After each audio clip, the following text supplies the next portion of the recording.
Siap, izin memperkenalkan diri. Nama saya Obi Yulia Karinta Sinuga dari kelas 10 MIPA 1. Nama saya Alre Pascananto dari kelas 10 MIPA 1. Nama saya Asya Putra Mirazifa dari kelas 11 MIPA 3. Dan kami dari kelompok 1. Pada kesempatan kali ini, kami akan memaparkan opini terhadap isu kegiatan pembelajaran SMA di Indonesia harus menggunakan bahasa Inggris. Berikut penjelasannya. Di zaman sekarang ini, seluruh sekolah khususnya SMA di Indonesia telah menerapkan dan mewajibkan pembelajaran menggunakan bahasa Inggris. Tidak hanya yang berlabel internasional saja, kini sekolah negeri biasa pun mewajibkan gurunya mengajar dengan menggunakan bahasa Inggris dalam kegiatan belajar mengajar sehari-hari. Pembelajaran bahasa asing di Indonesia telah mempunyai sejarah yang panjang. Pada zaman kolonial, bahasa asing seperti bahasa Belanda sebagai bahasa penjajah dan bahasa Inggris dan Jerman telah diajarkan di sekolah-sekolah tertentu, terutama sekolah bagi keturunan para bangsawan dan anak-anak Belanda.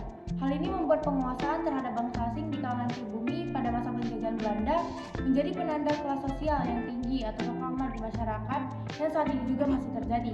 Seiring dengan perkembangan zaman, saat ini pembelajaran bahasa asing tidak lagi bersifat elitis, karena semua orang bisa dengan mudah mempelajarinya, bahkan bahasa Inggris sudah mulai dikenalkan. Aspek ini menjadi salah satu pertimbangan utama bahwa bahasa Inggris dan bahasa asing lainnya harus diajarkan di sekolah. Kedua hal tersebut juga terwujud dalam salah satu dasar pemikiran pengembangan kurikulum 2013, yaitu tantangan eksternal.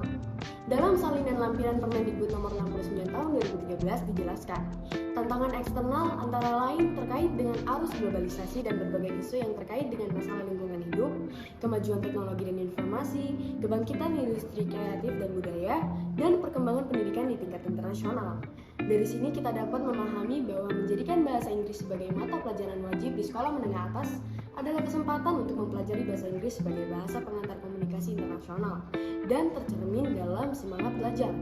Isu globalisasi telah disebutkan dalam silabus sebelumnya yang diterbitkan dalam standar isi mata pelajaran bahasa Inggris dengan tujuan untuk meningkatkan kesadaran akan hakikat dan pentingnya bahasa Inggris untuk meningkatkan daya saing bangsa di dunia internasional. Keterkaitan antara budaya dan pengajaran bahasa. Bagi pembelajar bahasa, kemampuan berbahasa saja tidak cukup untuk menguasai suatu bahasa. Pernyataan Krasner menjadi salah satu alasan untuk menegaskan bahwa budaya secara ilmiah sangat erat kaitannya dengan bahasa, baik dalam konteks sosial maupun pendidikan. Dalam konteks sosial, bahasa menjadi media untuk berkomunikasi dan menularkan ide, pengalaman, dan informasi tentang dunia di sekitar kita. Misalnya, dalam dunia pendidikan, dalam pengajaran bahasa asing, memahami budaya bahasa sasaran menjadi hal yang lumrah. Jadi, para pembelajar yang terkasih sudah tidak lagi alasan untuk tidak mengakui pentingnya kompetensi bahasa budaya sasaran.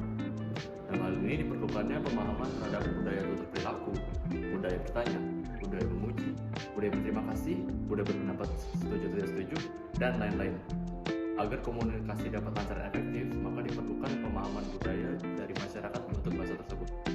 Tidak heran jika banyak sarjana atau badan pendidik yang berpendapat bahwa pengajaran bahasa tidak bisa dilakukan tanpa adanya pengajaran budaya. Dengan demikian, pembelajaran bahasa Inggris secara umum diperlukan penguasaan bahasa Inggris yang tidak dapat ditolak secara sepenuhnya.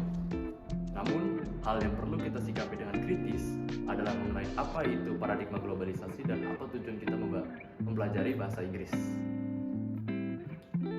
Hal ini perlu kita formulasikan agar gegar dalam identitas kultural bangsa dan bahasa ibu kita tidak mengalami pandangan hegemonik atau di satu pihak bersifat universalistik terhadap pandangan dunia yang dimana membuat sebuah perbedaan menjadi bentuk penyimpangan atau tak keberadaban.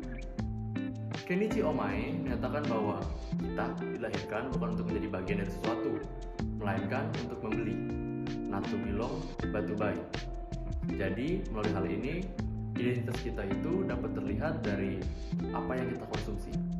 Oleh sebab itu, pengajaran bahasa Inggris tidak hanya membuat kita menjadi seorang yang mampu dalam berbahasa asing atau berbahasa Inggris, namun juga harus dapat membuat kita menjadi seorang kritikus budaya yang memiliki wawasan plural. Jika hal ini dapat dicapai dengan efektif, maka segala bentuk ancaman dari pembelajaran bahasa Inggris dapat dihilangkan dan digantikan dengan kemungkinan-kemungkinan untuk memperkaya budaya bangsa Indonesia dan membentuk warga dunia yang bersifat kompetensi antar budaya.